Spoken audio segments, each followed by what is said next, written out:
Right, hi everybody. Yeah, I've had a few people ask about this game from Storm Eagle Studio, which is this is Jutland. They have another game called Distant Suns.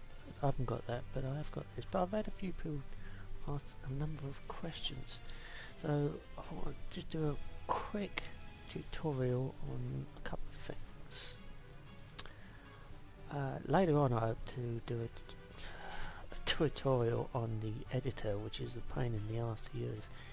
This is the main menu of Jutland, and we have all our options down on the right hand side. So the first one is obviously exit. That exits you straight from the game, tells you about the game, tells you about the game. This is the one that seems to be causing a few problems.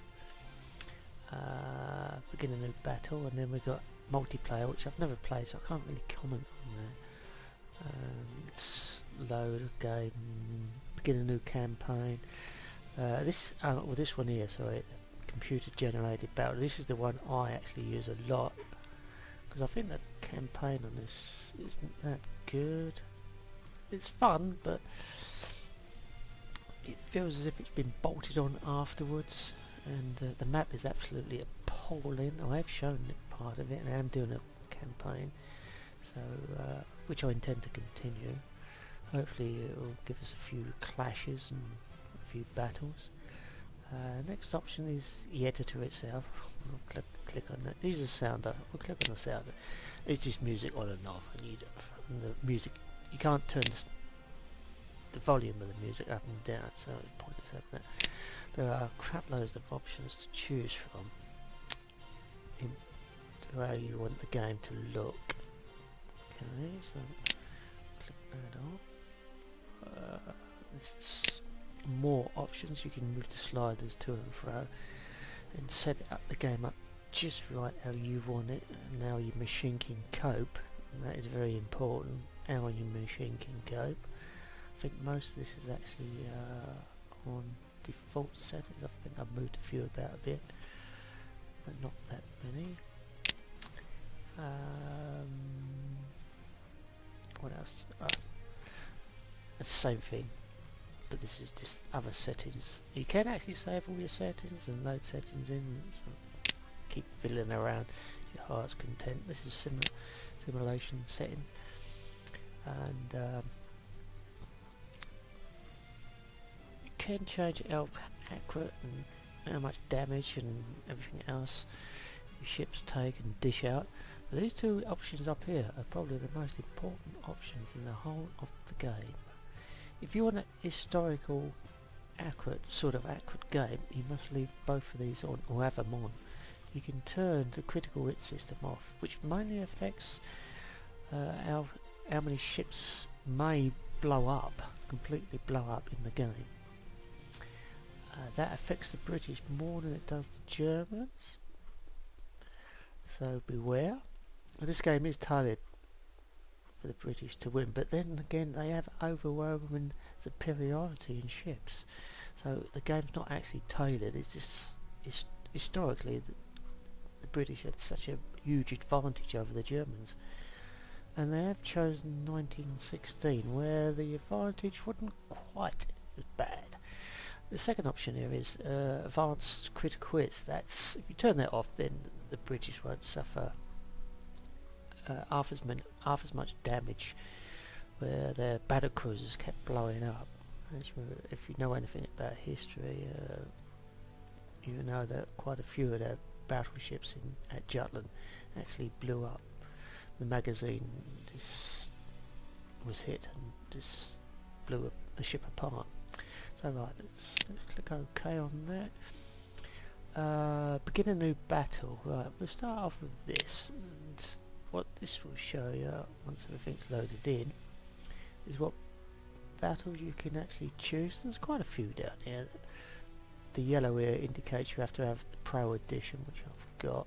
The red indicates you can only play these scenarios if you have the DLC, and I have not got the DLC. I will not pay for the DLC because I don't think it's worth it, especially the American Squadron. But everything else, yeah. The 1915 edition is probably worth it, but I don't think the American edition is. I'll click that off. Right, let's come to the battle generator. Now this is what I use a great deal. And you can begin an entirely new battle using a point system. The point system is this here. You can use as many or as little points as you want. As put the cursor over that, which is the minimum, and at the bottom you can see it's saying this is the computer generated scenario size slider. Current scenario target size, task force strength that is 200 points. If you move it all the way into the top, you get 200,000 points. You notice that I have only put up games that show about 90,000, which is about there on our list. I don't know what's going to happen or what it's going to generate, because it generates the battle, and we'll put it at roughly 90,000 points, and I'll click OK, accept. Right, now this is very similar. Again, we've got a slider, and if we move it all to one side, it will show us what time we can start this battle, which would be 12 AM. We move the slider in the opposite direction, and it's 11 PM, so we can actually start the battle any time we want. We can have a night battle, or we can have a daytime battle, or we can have a battle near the end of the day or beginning, down to you. So we'll put that at 10 AM, so we've got all day long. So if you want a battle, say Battle of Jutland, which started quite late in the afternoon, which allowed the Germans to sort of escape in the darkness, you can do that, or you can have the battle to start right early in the morning, and once the clash has started, there's not much chance of the enemy getting away. And that's another thing I want to say. The computer will not fight to the last man. Once it knows it's losing, it will try and escape. If that happens to you, then chances are you're going to be destroyed completely, because there's not much chance you escape. But sometimes, especially unless your force is faster than the British, in which case you will be able to escape. Most of the time you can't. You normally have to go right to the wire. But the British, especially as they had faster ships normally than the Germans, they have a tendency to be able to escape. But that doesn't mean you're not going to win the scenario, because you do win the scenario quite often, even if the British do. More, if they've gone to escape, then chances are you've done so much damage to them, you're going to win the scenario. The last one I played actually was a draw, and two of the British ships did escape. Click OK on that, and that starts the game up itself. Right, now we have to choose which side. Now, I don't know what forces I've got. I do not know. It's a total mystery. That's what I like about this. It will throw up some really weird stuff. Some of them, yeah, may be crap, but it's normally quite interesting. So at the moment, this is on both sets of sides are on human. We can actually click it here and change it so both are on the computer. But if we want to play against a computer opponent, we will need to click on one for a human. So I think we'll have a quick look at will be the British. We'll click OK on that. Just let it load in for a few seconds. It's showing roughly where we are. This battle, incidentally, now it's been generated, will actually go into our battle scenarios. So we'll be able to play this battle over and over and over again if we wish. Just tell us where we are. Right, let's press the F key. That allows you to follow your ships. We've got Burham. Let's have a quick look at what we got here. The Germans, the rear. So we need to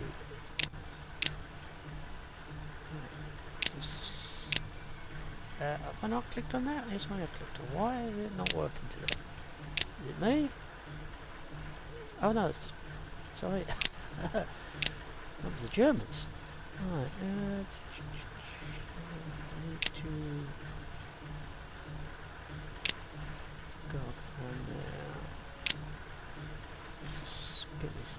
quickly, so I can change speed. Right, click OK.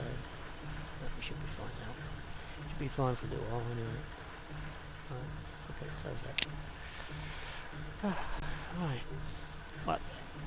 And that is your battle scenario generator. So now we know roughly what forces we've got. Let's have a look, see what we actually got. We've got Burham, Valiant, Warspite, and Malay. Oh Christ, we've got the best ships out of the whole lot. The British fleet. What is it? Germans? Germans? They got about... Oh, there they are. There. Why am I turning... Oh, that's because they're coming in this direction. Let's have a quick look, see what they got. Oh, well, they got battle cruisers. So let's... The Flinger. Oh, they got battle cruisers. They got battle... That's going to be a straight up and out fight, is it? Between... I don't think so. I think the Germans are at a disadvantage here. Going around nicely. Yeah, I think they're at a disadvantage. I could be wrong. They're turning.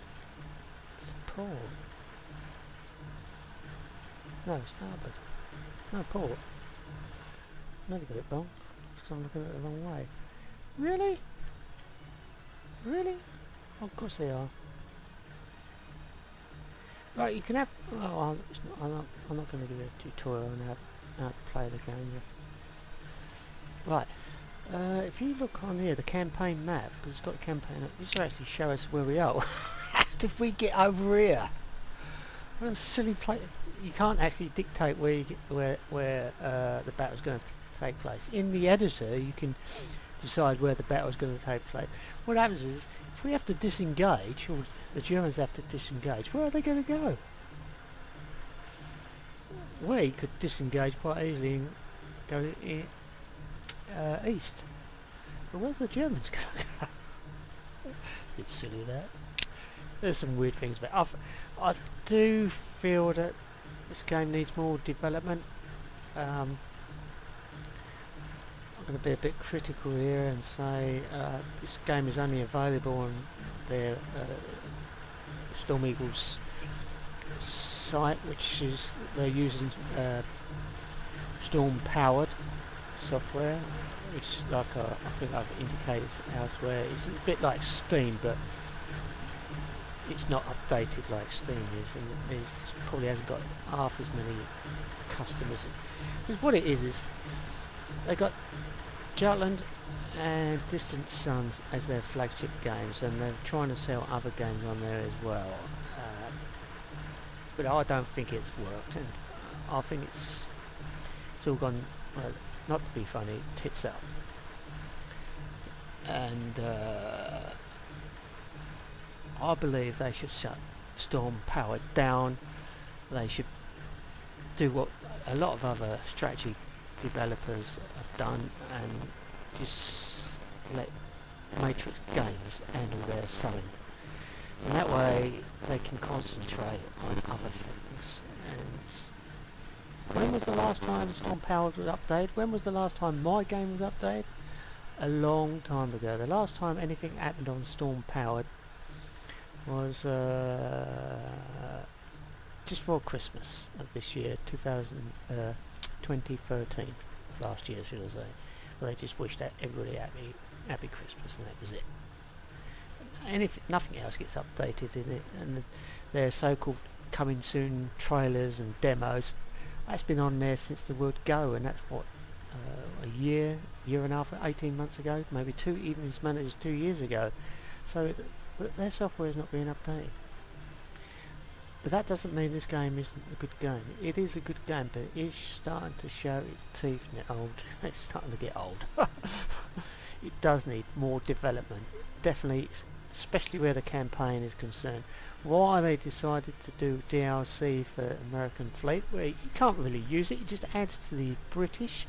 And the British have already got a huge advantage. So what they do, they come up with this fantasy campaign and put the Americans on the side of the Germans. Now, if that's your type of thing, yeah, fine. It's not mine. That's one of the reasons I will totally refuse to buy the DLC. There's no way am I doing that. They should have come up with something better. Something far better. When they come out with the 1915 DLC, that was acceptable, yes, but I think it's overpriced. And again, I won't pay for that. In fact, I think everything on Storm Powered is overpriced. Some of the games, all of their games are actually available elsewhere for a lot less. So if you're looking for anything other than Jutland or Distant Guns, I'd buy it elsewhere. Right, that's enough of that. Sorry to go on a bit. Let's go back. So that is basically everything you need to know about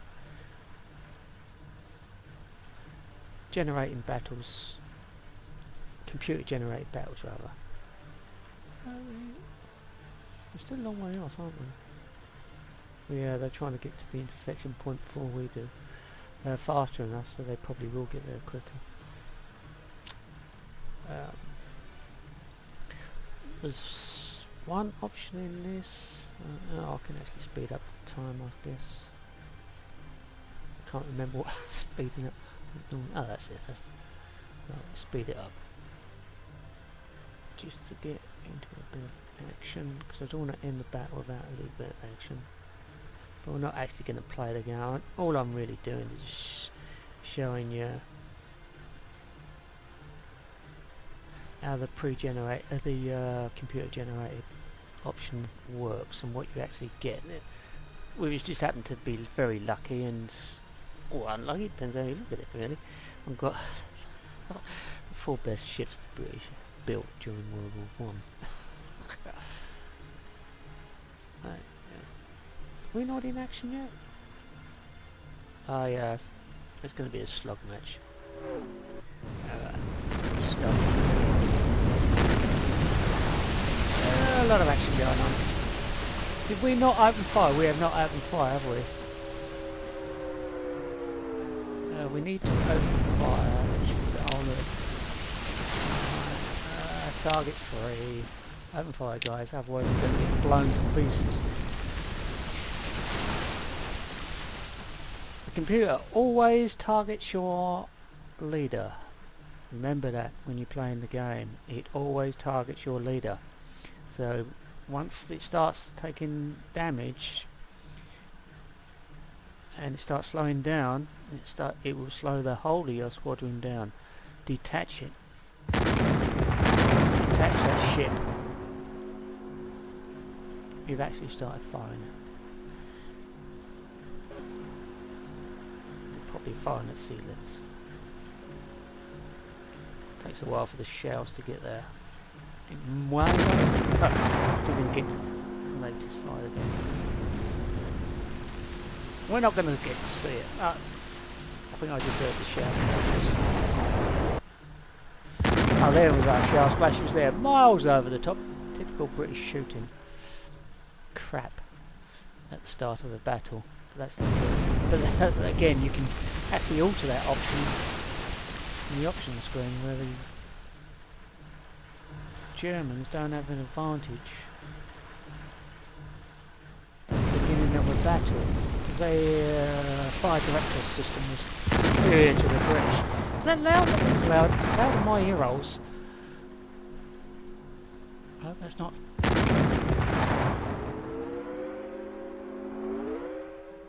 Sorry, but we're not going to actually... What I'm going to show you now is how to end the battle. I know it's barely started, but... just quite simply, see the shells coming across. Isn't that cool? I've never seen that in any other game other than this one. That is really, really, that's what I love about this game so much. It just gives you the feel as if you're actually there at the battle. Turn these notifications off, so we turn all that off, so when we look around to find our ships, we're not going to probably say, oh, where we are soon, because clicked on them. If you was to do that, that's because they're using a fire director control, and they've got binoculars and everything else, and we haven't. So we don't know where we are. So let's put it back on. That's why these little things are there. That helps us. Can't turn it. Oh, that was close. We've been hit. We've been hit. See the damage on that? Brown's been hit. Oh, we're getting better now. Yeah, we're definitely getting better now. Anyway, right, let's end this battle. I'm doing this video at the last very long. It takes ages to render. All we do is click on end battle. Do that. End of. Now before it used to bug out when you did that. The computer will now go through what it thinks is the likely outcome of the battle, and you see it's a draw. In the campaign, it actually plays the battle out itself, and it shows you on the radar map all the ships moving around until the battle's ends. But in this type of battle, it doesn't. I'll go back to the main menu. The battle isn't actually technically over, it's still going in the background. But if we was to click on begin new battle, it asks us if the battle's finished. So we've ended that other battle. We're into this. Now in here, I can't remember what it said. But it was that one. So now the battle's been generated, we'll click on this, we can go, okay, we'll let the British be the computer run, and we'll be the Germans this time. So now you can see the battle, or play the battle out from the German perspective. Okie dokie. And that is all you really need to know about the battle generator. Thanks for watching, everyone.